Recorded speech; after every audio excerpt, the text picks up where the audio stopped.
Voilà, eh bien, je me réjouis d'être avec vous ce matin et de pouvoir partager ce message de la parole de Dieu qui a pour titre Une division inéluctable que nous ne pouvons pas empêcher. Inéluctable, ça veut dire on ne peut pas lutter, on ne peut pas empêcher.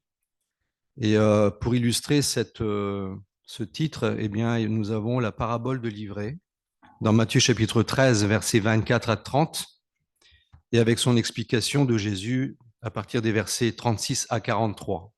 Mais avant d'entrer dans ce sujet de division inéluctable et avec pour appui la parabole de l'ivraie, eh bien, j'aimerais faire un avant-propos qui durera plus ou moins 10 minutes.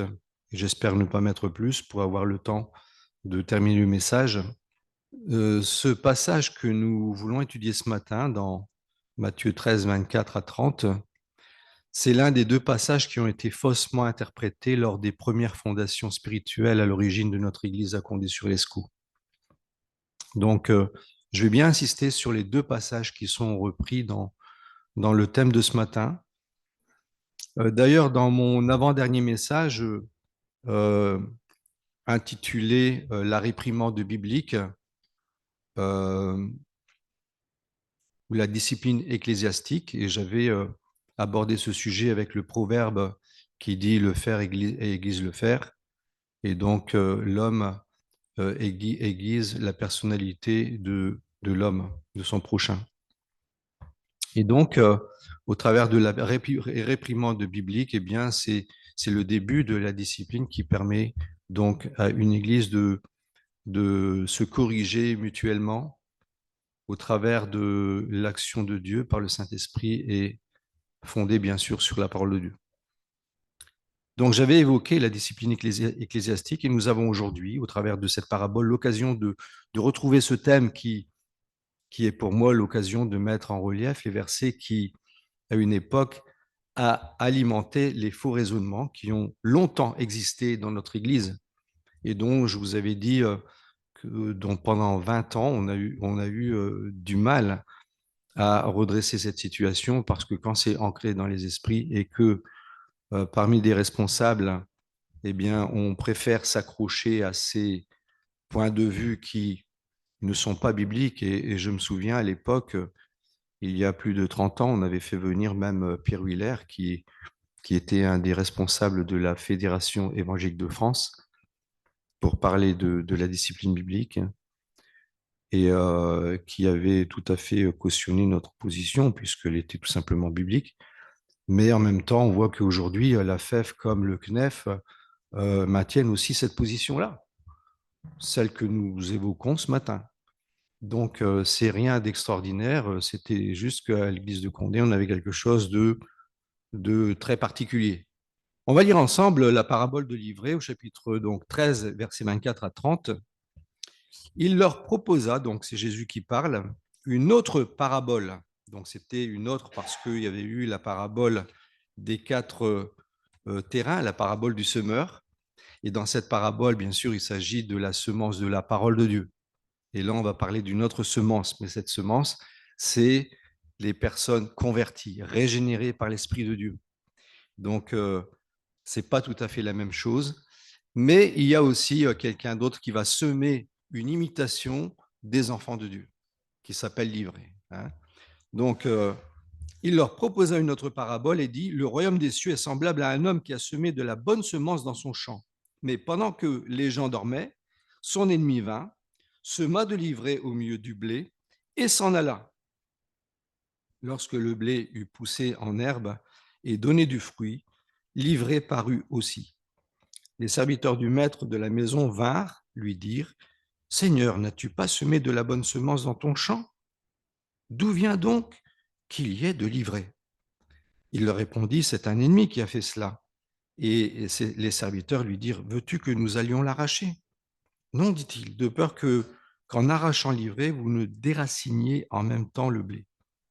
Laissez croître ensemble l'un et l'autre jusqu'à la moisson. Et à l'époque de la moisson, je dirais au moissonneur, arrachez d'abord l'ivraie et liez-la en gerbe pour la brûler. Mais amassez le blé dans mon grenier. Maintenant, on va lire à partir du verset 36, puisqu'on a d'autres paraboles qui se mettent entre deux. Et Jésus va expliquer donc cette parabole de l'ivraie à ses disciples en aparté, et pour que ses disciples comprennent ce que ça veut dire. Donc, alors il laissa les foules et entra dans la maison. Ses disciples s'approchèrent de lui et lui dirent, explique-nous la parabole de l'ivraie du champ. Il leur répondit, celui qui sème la bonne semence, c'est le Fils de l'homme, Jésus. Le champ, c'est le monde. La bonne semence, ce sont les fils du royaume. L'ivraie, ce sont les fils du malin. L'ennemi qu'il a semé, c'est le diable. La moisson, c'est la fin du monde. Les moissonneurs, ce sont les anges. Or, comme on arrache l'ivraie pour la jeter au feu, il en sera de même à la fin du monde.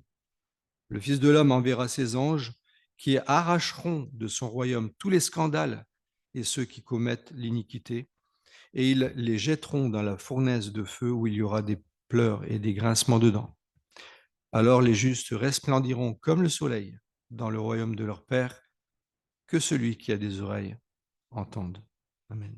On a compris au travers de cette parabole de l'ivraie qu'il s'agit de, de quelqu'un qui a semé cette semence, cette bonne semence dans son champ, et pendant la nuit, quelqu'un d'autre a semé de l'ivraie. Or, la bonne semence et l'ivraie, quand ils sont jeunes, on ne sait pas reconnaître la différence. Et le danger, c'est que en voulant retirer l'ivraie, eh bien, on retire aussi ce qui est bon. Et c'est la raison pour laquelle, eh bien, euh, le, le propriétaire du champ, eh bien, dit non, il faut pas l'enlever, il faut les laisser ensemble. Il faut les laisser grandir ensemble. Alors, le problème dans cette explication, c'est que pourtant Jésus l'explique très bien. Je ne vois rien d'extraordinaire dans cette explication. C'est très clair. Le champ, il dit, verset 38, c'est quoi? C'est le monde. À Condé, on disait que c'était l'Église. Alors, si c'est l'Église, eh bien, il y a des problèmes, il y a des scandales, il ne faut rien dire. Il faut laisser pousser ensemble, parce qu'on peut faire mal. Vous voyez ce que je veux dire? Et puis si on dit que c'est l'Église, alors il y a une très grosse même opposition avec plein de passages, Matthieu 18, et puis ce qu'on va voir ensuite. Il y a une grosse euh, opposition, puisque dans un sens, le Seigneur dit d'ôter le méchant du milieu de vous, et puis là, on dit il faut le laisser. Donc, bien sûr, ça n'a pas de sens. Mais là, c'est tellement clair. En plus, Jésus, il le dit. C'est Jésus qui parle. Donc, qui est-ce qui a raison? C'est l'Église ou Jésus? Bon, ben, c'est Jésus qui a raison. Hein, si l'Église me dit c'est autre chose, je suis désolé. Moi, j'écoute Jésus. D'accord? Donc, voilà pour ce premier passage. Ensuite, le deuxième passage, 1 Corinthiens 4, 5. Alors, je vais essayer de rester dans les 10 minutes pour cet avant-propos. 1 Corinthiens 4, verset 5. On peut lire du verset premier. Le deuxième passage qui était pris pour dire qu'on ne pouvait pas pratiquer les disciplines. En gros, c'était ça. Hein. On va lire au verset premier. Alors, ainsi qu'on nous regarde comme des serviteurs de Christ et des administrateurs des mystères de Dieu, du reste, ce qu'on demande des administrateurs, c'est que chacun soit trouvé fidèle. Pour moi, il m'importe fort peu d'être jugé par vous ou par une juridiction humaine. Je ne me juge pas non plus moi-même, car je n'ai rien sur la conscience. Mais ce n'est pas pour cela que je suis justifié. Celui qui me juge, c'est le Seigneur. Et le verset 5, où je voulais en arriver, c'est pourquoi ne jugez rien avant le temps, avant la venue du Seigneur qui mettra en lumière ce qui est caché dans les ténèbres et qui manifestera les desseins des cœurs. Alors la louange de chacun viendra de la part de Dieu. C'est pourquoi ne jugez rien avant le temps. Si on prend ce verset-là et qu'on s'arrête là, eh bien encore une fois, avec l'autre, On ne peut pas enlever l'ivraie, on ne peut pas juger avant le temps, il faut attendre le retour du Seigneur. Donc on a vu là qu'il s'agit du monde, et on voit maintenant qu'il s'agit de quoi? Qui mettra en lumière ce qui est, pourquoi? Ouais, caché. Bah, c'est normal, parce que nous, on ne peut pas juger ce qui est caché. C'est tout à fait logique. Ce qui est dans les ténèbres, ce qui se passe dans les ténèbres, quand on est ensemble, on peut louer le Seigneur, mais ce qui se passe derrière, à la maison, si quelqu'un fait de l'idolâtrie, il pratique quelque chose qu'on ne sait pas, ou dans son cœur, il entretient des raisonnements qui sont faux, de la superstition, de l'occultisme, ça, on ne sait pas. On est d'accord. Mais tant que ce n'est pas évident, on ne peut pas réagir, on ne peut rien dire. Tant que les mots ne disent pas quelque chose de faux, d'absurde, une aberration par rapport à la parole de Dieu, on ne peut rien dire. C'est tellement clair. Et donc, ces choses-là, c'est le Seigneur qui va les juger. Et c'est tellement logique. Parce que c'est lui qui mettra en lumière ce qui est caché dans les ténèbres. Parce que l'homme regarde à l'apparence, mais Dieu regarde au cœur. Mais si maintenant Dieu les dévoile. D'ailleurs, le chapitre suivant, eh bien, démontre vraiment cette réalité, puisqu'il y a un cas d'inceste dans l'église de Corinthe. Et Paul, qu'est-ce qu'il fait? Il ne dit pas ah non, mais il ne faut rien dire. Hein. Il ne dit pas ça. Regardez ce qu'il dit. Verset 9. Je vous ai écrit dans ma lettre de ne pas avoir de relation avec les débauchés. Déjà, c'est un acte de discipline de ne pas avoir de relation avec les débauchés, parce que vous vous éloignez de celui qui aime le péché. Donc, c'est déjà un acte de discipline. Ce n'est pas d'une manière absolue avec les débauchés du monde. Matthieu 13. Vous voyez? Parce que dans le monde, ils font ce qu'ils veulent. Ils se disent chrétiens, ils se marient entre gays, tout ça, ils font ce qu'ils veulent. Non, mais c'est leur truc. Hein, parce qu'aujourd'hui, ça arrive. Hein, il y a des églises qui le font. Hein. Dans l'église locale, là où les saints se rassemblent au nom de Jésus-Christ et autour, dans l'écoute de la parole de Dieu, avec l'aide du Saint-Esprit. Est-ce qu'on peut accepter ce genre de choses? Eh bien, Paul, il dit non. Alors, il dit ce n'est pas d'une manière absolue avec ceux du monde, à l'extérieur, où les cupides et les accapareurs ou les idolâtres, autrement, vous devriez sortir du monde. Maintenant, ce que je vous ai écrit, c'est de ne pas avoir de relation avec quelqu'un qui, tout en se nommant frère, avec qui vous êtes en communion, serait débauché ou idolâtre, ou insulteur, ou ivrogne, ou accapareur. Accapareur, c'est celui qui cherche toujours à gagner de l'argent sur votre dos, à la limite, et même de ne pas manger avec un tel homme. Qu'ai-je en effet à juger ceux du dehors? Encore une fois, le monde. N'est-ce pas de ceux du dedans que vous êtes juges? Ceux du dehors, Dieu les jugera. Et ce passage est fort. Expulsez le méchant du milieu de vous. Donc ça veut dire quoi? Qu'on doit tout simplement pratiquer cette discipline. Là où on préfère le péché, on doit dire non, on n'est pas d'accord et tu ne peux pas rester dans la communion. C'est tellement simple. Dieu nous appelle à être saints. Saint, ce n'est pas juste un titre, c'est une conduite.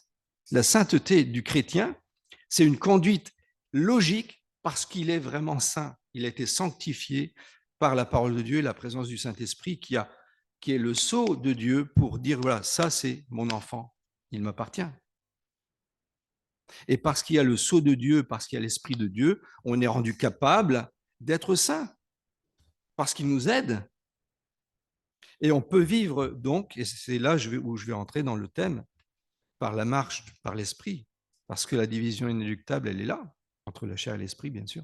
Reprenons maintenant notre thème sur cette question. Y a-t-il une division logique et inéluctable? Lorsque nous regardons le monde dit chrétien, nous pouvons faire le constat d'une grande multitude de groupes qui se reconnaissent par leur étiquette. Ils se disent chrétiens. Le catholicisme, l'Église orthodoxe, l'anglicanisme, le protestantisme libéral, hein, les luthériens ou certains réformés qui sont devenus très larges. On parlait tout à l'heure aussi du mariage en tous sens, etc. Donc, de même, chez nous, les évangéliques, nous pouvons les séparer en deux catégories. Dans la première catégorie, le groupe se sert de l'évangile pour en donner une connotation chrétienne, mais elle n'en tient peu ou pas du tout compte de l'évangile. Par exemple, il y a quelques jours où j'étais en Sardaigne, j'entends une fanfare et puis je regarde à la fenêtre et puis je vois le statue de Marie qui se promène. Donc, voilà. Et ils se disent chrétiens, mais ils se promènent avec Marie sur les épaules et ils font des sacrifices, des gros sacrifices. Moi, je vois ce que font dans certains pays, même en Italie déjà, les sacrifices qu'on fait derrière une idole de ce monde dit chrétien. Donc, faire des statues, vénération des saints, Marie, etc., et leur adresser des prières. Donc, ça, c'est le premier groupe. Alors, c'est flagrant, bien sûr. Mais dans le deuxième groupe, ceux qui s'appuient sur l'évangile, comme nous, et nous nous appuyons sur l'évangile comme l'unique fondement de foi et de salut, on dira tous ensemble un seul Sauveur, un seul Seigneur, Jésus-Christ. Amen. D'ailleurs, Acte 12 le dit, le salut ne se trouve en aucun autre, Acte 4, 12, car il n'y a sous le ciel aucun autre nom donné parmi les hommes par lequel nous devions être sauvés. Et les évangéliques, ils ont ça pour base, heureusement. Donc, si dans la première catégorie, il est tout à fait facile de discerner ceux qui professent des inepties, parfois mélangées à de l'idolâtrie et de la superstition, mais elle est plus difficile dans la deuxième, c'est-à-dire ceux qui professent de croire en Jésus-Christ. Pourtant, une division existe aussi. Comment est-ce qu'elle existe et pourquoi elle existe? C'est la Bible qui nous en parle et nous voulons retenir ce qu'elle nous enseigne. Et pourquoi? Alors, comment? Par la pratique des fruits de la chair. Et pourquoi? Parce que la chair est à l'origine d'un comportement charnel, c'est-à-dire des fruits de la chair, dont la manifestation est visible. On ne parle pas de ce qui est caché. Parce que la chair, quand on est charnel, eh bien, il y a des comportements, il y a des raisonnements qui sont faux, qui ne cadrent pas avec la spiritualité voulue par Dieu. Et si nous lisons ensemble maintenant Galates chapitre 5, versets 16 à 21, on a l'apôtre Paul qui écrit aux Galates, dont je rappelle que Galates, après avoir été évangélisés par l'apôtre Paul, sont repartis, ont eu la tendance de repartir vers quoi? Vers la loi. Et Paul leur dit, attention, si vous repartez dans la loi, c'est comme si je vous ai prêché pour rien. Personne ne peut être sauvé par la loi. La loi vous condamne. Maudit soit celui qui ne pratique pas toute la loi. Hein.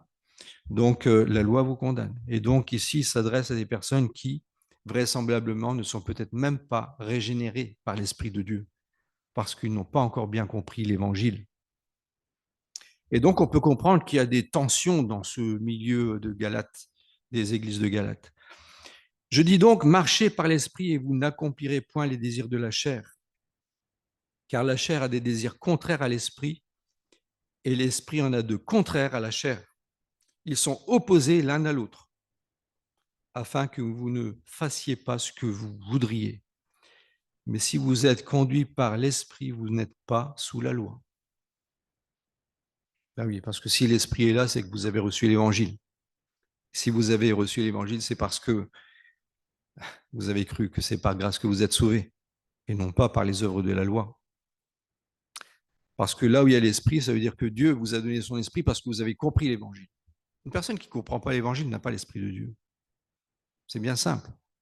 Dieu ne donne pas son Esprit à quelqu'un qui ne reçoit pas la vérité de l'Évangile. Par la foi, c'est tellement clair et logique, mais Dieu connaît les cœurs, et donc Dieu ne fait pas n'importe quoi. Et donc, si vous avez l'Esprit, si vous êtes conduit par l'Esprit, vous n'êtes pas sous la loi. Or, les œuvres de la chair sont évidentes, encore une fois, visibles, c'est-à-dire l'inconduite, dans d'autres versions, on aura la fornication, l'impureté, la débauche, l'idolâtrie, la magie, l'hostilité, discorde, jalousie, fureur, rivalité, division, parti pris, envie, ivrognerie, orgie et choses semblables. Je vous préviens, comme j'ai déjà fait, ceux qui se livrent à de telles pratiques n'hériteront pas du royaume de Dieu. Mais le fruit de l'esprit est amour, joie, paix, patience, bonté, bienveillance, fidélité, douceur, maîtrise de soi. Dans le passage que nous venons de lire, l'apôtre Paul s'adresse donc aux églises de la Galatie. Il exhorte les chrétiens à vivre non selon la chair, mais selon l'esprit, car la chair, on vient de le lire, a des désirs contraires à l'esprit, comme l'esprit en a des contraires, des désirs contraires à la chair. Ils sont opposés l'un à l'autre. Est-ce qu'on peut dire qu'aujourd'hui, dans l'Église, il n'y a plus la chair? On ne peut pas le dire. Le simple fait que la chair existe encore dans l'Église, il y a déjà une opposition. Et dès lors qu'il y a une opposition, il y a une division aussi entre ceux qui se complaisent dans la chair et ceux qui cherchent vraiment Dieu, qui font l'effort de ne plus vivre dans la chair. C'est l'exhortation qu'on a de l'apôtre Paul, hein, de la parole de Dieu. Hein. Donc, autant d'un côté, il y a une division qui existe, existentielle, qu'on ne peut rien faire, mais autant d'un autre côté, je parle de quoi? De mon cœur. Eh bien, aussi, il y a une opposition qu'on peut combattre, puisque l'apôtre dit marcher par l'esprit, il s'adresse à vous et moi, on est d'accord? Pour combattre cette chair qui est encore là, dans ce corps, dans cet esprit que nous avons encore de l'ancienne nature, qui normalement est morte avec Christ, et nous devons la considérer comme morte. Et c'est pourquoi on peut vivre en nouveauté de vie. Parce que nous appuyons par la foi sur cette vérité selon laquelle nous sommes ressuscités avec Christ et on ne vit plus dans le vieil homme qui a été crucifié. On vit en nouveauté de vie. Donc, si je raisonne comme ça, Dieu va m'aider et à vivre cette vie de résurrection qui est la vie normale du chrétien. La vie normale du chrétien, ce n'est pas de vivre comme le vieil homme, c'est-à-dire dans la chair, mais vivre en Christ. Et si on n'a pas compris cela, eh bien, la foi, ça ne fonctionne pas. Amen. Parce que la foi, c'est une compréhension de la parole de Dieu. Ce n'est pas ce que j'ai envie de croire. Ce n'est pas ce que j'ai envie de croire. C'est ce que Dieu me dit, Seigneur, je crois. Tu me dis, je suis mort avec Jésus. Eh bien, j'accepte de mourir avec Jésus. Je suis mort avec Christ. Et la vie que je vis maintenant, comme le dit l'apôtre Paul, c'est vivre avec Christ dans sa résurrection en nouveauté de vie. Verset 19. Nous avons lu tout à l'heure, or les œuvres de la chair sont évidentes. Dans la série des œuvres charnelles qui sont ici évidentes, c'est-à-dire visibles, nous remarquons plusieurs catégories d'attitudes. Il y a ce que je classerais personnellement, il y a 4 types d'attitudes. Il y a ce qui est sensuel, ce qui est religieux, ce qui est comportemental, ce qui est vicieux. Dans ce qui est sensuel, l'inconduite ou la fornication, péché sexuel, impureté, débauche. Ce qui est religieux, idolâtrie, magie. Dans la magie, on inclut la superstition, parce que la magie, ça contient de la superstition, plein de choses, d'espèces de croyances, divination, toutes ces choses-là, hein, d'occultisme. Ce qui est comportemental, c'est-à-dire l'hostilité, la discorde, la jalousie, les fureurs, les rivalités, les divisions, les partis pris et l'envie. Ah, lui est plus riche que moi. Quelle chance. L'envie. Hein. Et donc, bien sûr, il y a tout ça, il y a tout ce type de comportement.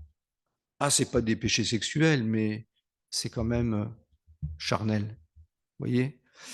Et hostilité, en fait, des choses qui sont liées à de la haine, pas l'amour, qui s'oppose à de l'amour de Dieu. Donc même, on pourrait même parler d'amour et puis avoir ces attitudes-là. Vous voyez ce que je veux dire?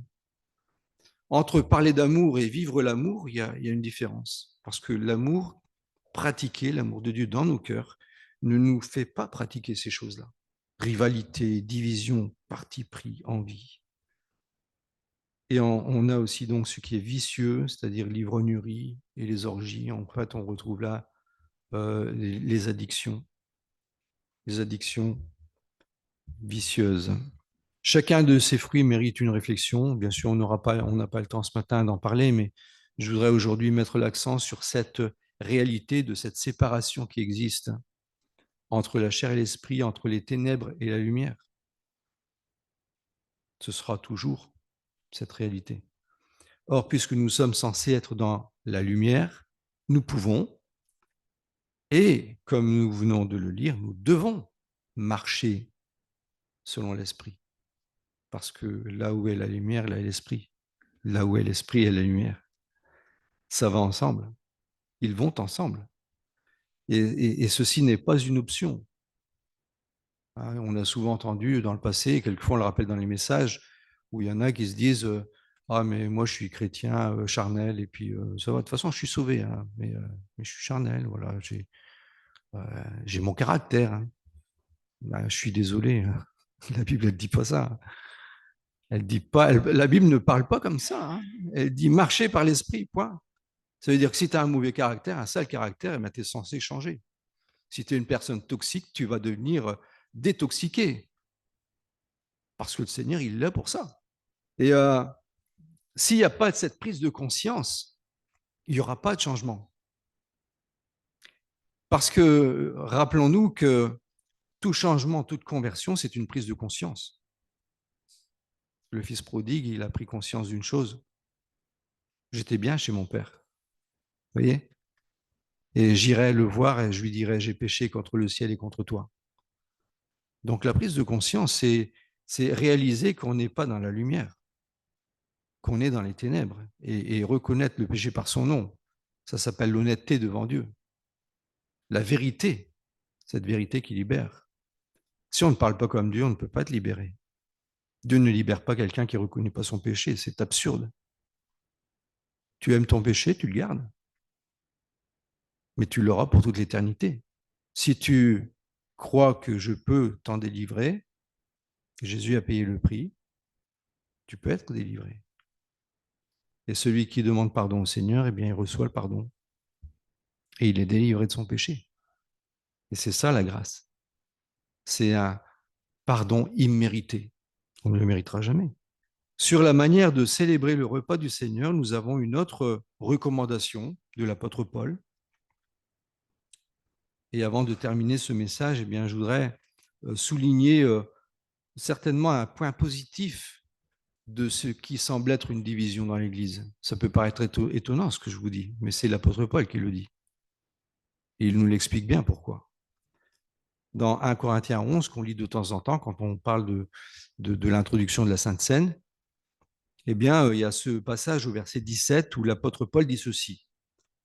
En faisant cette recommandation, ce que je ne loue pas, c'est que vous vous assemblez, non pour devenir meilleur, mais pour devenir pire. C'est étonnant. Hein. Et d'abord, j'apprends que lorsque vous vous réunissez en assemblée, il y a parmi vous des divisions. Et je le crois en partie, il faut bien qu'il y ait aussi parmi vous des controverses, afin que ceux qui sont dignes d'approbation soient manifestés, je dis bien, parmi vous. On parle ici de l'Église locale. Qu'est-ce qu'il est en train de dire, l'apôtre Paul? Il est en train de dire, c'est pas qu'il est en train de dire que c'est bien qu'il y ait des divisions, mais elles permettent en tout cas de discerner ceux qui sont approuvés de Dieu. Vous voyez ce que je veux dire? Il faut bien qu'il y ait des controverses afin que ceux qui sont dignes d'approbation soient manifestés parmi vous, c'est-à-dire reconnus, manifestés, reconnus, évidents. Conclusion, que chaque enfant, bien que chaque enfant de Dieu est appelé à vivre par l'esprit pour ne pas accomplir les œuvres de la chair, nous comprenons par ce thème que la division existe et que ce conflit existera encore pour un temps jusqu'au retour du Seigneur.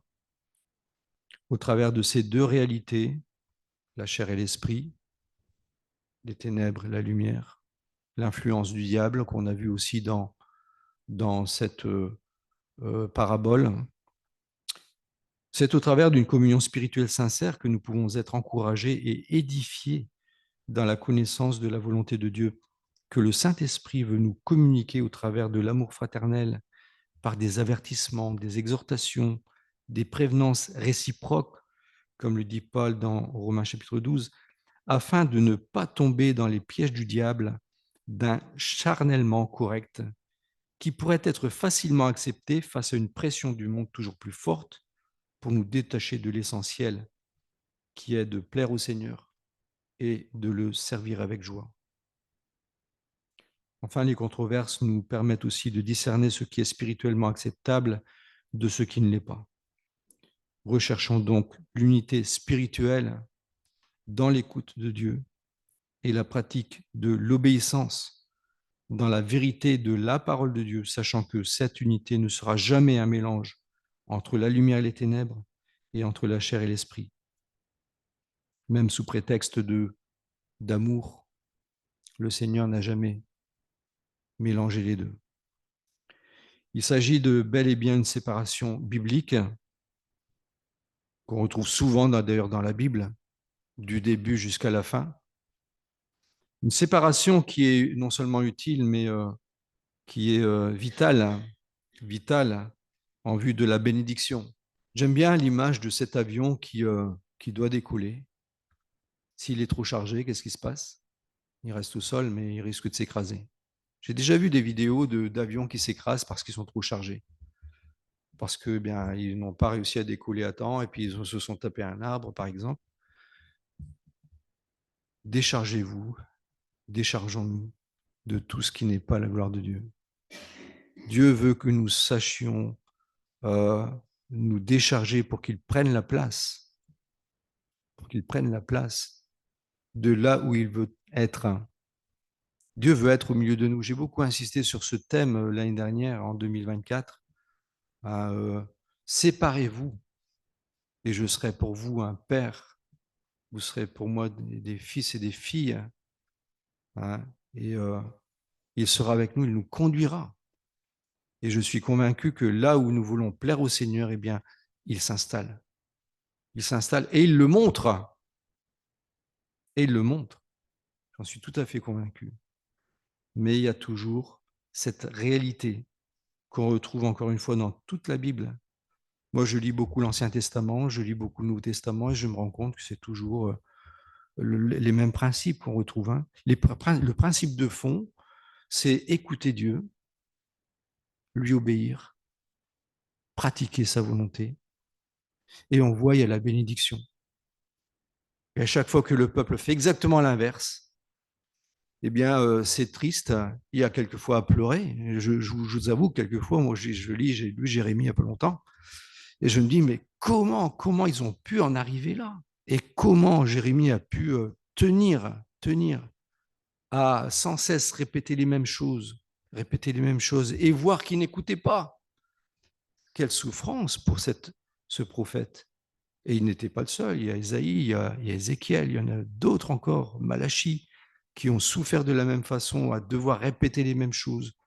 Et ils n'étaient pas toujours écoutés. Et bien souvent, ils faisaient exactement le contraire de ce que Dieu disait.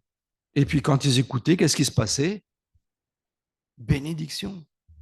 Mais bien au-delà de ce qu'ils espéraient. C'était extraordinaire. Donc le Seigneur nous encourage à cela et que la grâce de Dieu soit avec nous tous. Amen.